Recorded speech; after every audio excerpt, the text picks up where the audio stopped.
I was supposed to meet this girl for the first time. We were supposed to hook up on the sly.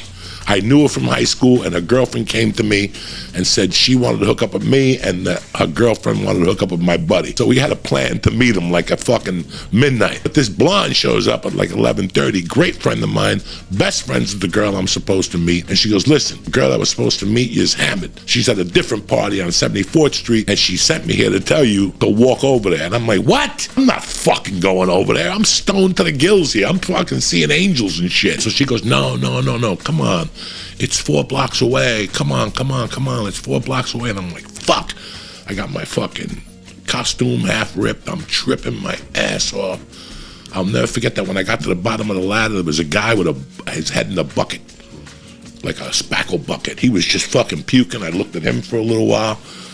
It was fucking horrible. I walked out to Kennedy Boulevard, and I'm walking down Kennedy Boulevard with this girl who's my age, but she's dating a fucking monster of a senior, or he's in college. This guy was a fucking monster.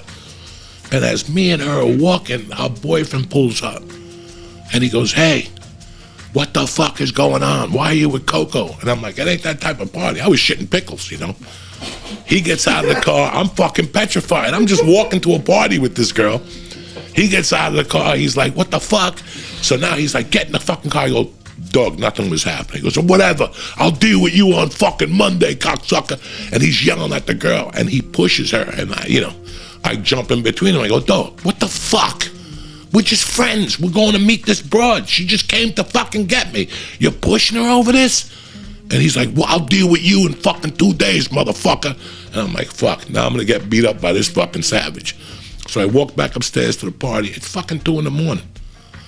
I'm like, what the fuck? And the party's still packed. So I'm like, I gotta call my mother, right? So I run downstairs. There's a payphone next to this bar, Regs, which is right 50 feet from the party. I put my fucking quarter in there. I call my mom. She's fucking half asleep. She's like, where are you? I go, Mom, the bus stopped running. I got here a little too fucking, I was high. I couldn't tell her that. I go, I'm a little tired, whatever. She's like, listen, I don't care what time you get home. What time? Just give me a fucking time. And I'm like, 3 o'clock. And she goes, I'll see you at 3. Okay, so now the acid's still kicking. People's faces are melting. The whole fucking deal. And I look back, it's 4 in the fucking morning. Now I'm like, I tell my buddies who I was there, I go, guys, I gotta go home. This is 70th Street. We lived on 38th Street. One of the guys I was there with lived on 44th Street or something. I'm like, we're gonna have to walk home, guys. We're fucking tripping. We're drunk. We go back downstairs. The dude's still puking in a fucking bucket. And all of a sudden, one of the kids' brothers was like, I'm going downtown. I'll take you down there. So he gets in the fucking car. We go fucking down there, and he drops you off at my mother's house. But the fucking birds are chirping. It's like 5 o'clock, 4:45, maybe 5:30. I have no fucking idea.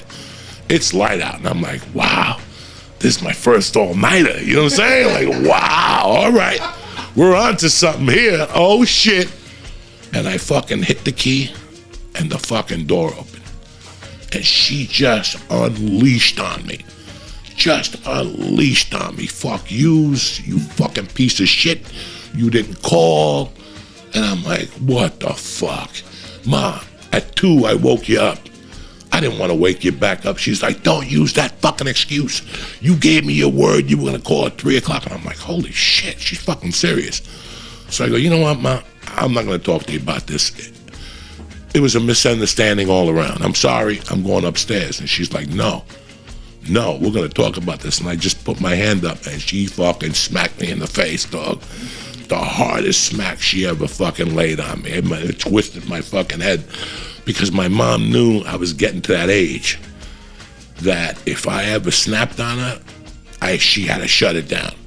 Like, my mother didn't come from the school of timeout or, there's a timeout. Oh my God, it's time for therapy. My mom was like, you did what? You fucking high-handed me. I'll bust your fucking head. And I'm nipping this shit in the bud right now. This is after I had done the 18-day stretch in the hospital. Her fucking tension, she had already had it. She was in the hospital after that. She lost the bar. The Yankees weren't fucking, the Mets weren't winning.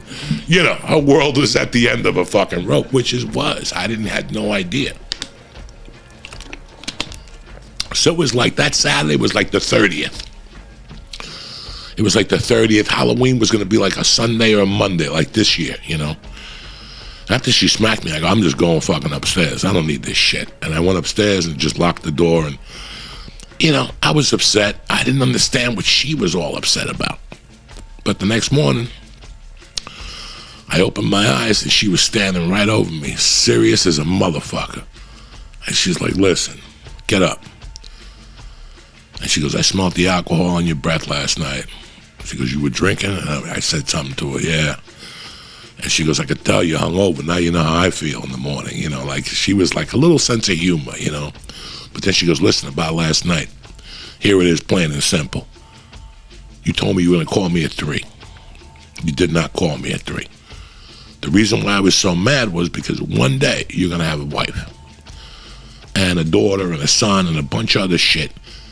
And when it comes to women, you have to answer to them, no matter what the fuck you want to do. That's what being a man is. And I was like,